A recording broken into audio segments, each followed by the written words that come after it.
Some things take more effort than others, like sailing on a blustery day off the west coast of the Queen Charlotte Islands. Pretty choppy.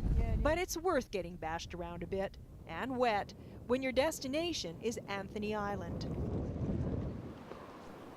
Only 12 people are allowed ashore at a time. The same rule applies to all heritage sites here at Guayhanas National Park Reserve on the southern third of Haida Gwaii. Is everyone's first time here? Yeah? Cool. Jordan is a Haida watchman, one of the keepers of Skung Gwaii, also known as Ninstance. It is a historic village so unique that the United Nations declared it a World Heritage Site. Every one of these are cavities, and every one of them had burial boxes, and they would have a plaque right there and a matting on top just to keep the elements out. They are mortuary poles, created to hold the remains of high-ranking members of the community that once thrived here. 110 years ago, before the elements took their toll on the cedar monuments, you could see the boxes and exquisite plaques that have long since fallen away. But back then, they weren't the only poles at Skung Gwaii. And that would be the frontal pole that would be in the middle of those two guys right there. In front of each home, a towering frontal pole was erected, but they're no longer here. So these came in the 50s to UBC, and then eventually once the museum was built, they were installed within the museum. So they came from the collecting expeditions that were a combination of provincial government, Royal British Columbia Museum, and UBC at the time. In 1957, all but the mortuary poles, left out of respect, were cut into sections, crated, and taken from Skung Gwaii and other Haida village sites. They had permission, still the project was controversial. There's different feelings from the community about them being collected, but also I remember Bill Reid saying, you know, we should have collected every tiny little fragment because they'll be the teachers of the future. It's good that they've taken them, they've preserved them.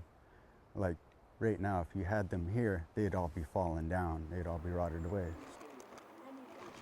The remaining poles, even though they are gradually falling down and disappearing, they're living the memories of the people who were here. You come across in a boat and suddenly you're in the midst of a civilization kind of thing, very old. The people who survived thousands of years at this picturesque but often inhospitable location may have mastered the elements, but they were no match for smallpox. In the 1880s, the Haida were all but wiped out by the European-introduced disease. They would make the canoe here instead of dragging a huge heavy log all the way to the ocean. More than villages were deserted. And the reason that it was abandoned is that suddenly there were more canoes than people, so they had no need for this canoe anymore. Today, the great-grandchildren of the survivors are protecting their heritage, like Cody, watchman in the village of Skidans. It's a wonderful experience. I love it. I love coming here every year. This was Skidans in 1878, shortly after the Exodus began. And this is it today. But Cody has a clear vision of what life must have been like in better days. The longhouses would all be smoking from the fire pits, and there'd be kids running around the front.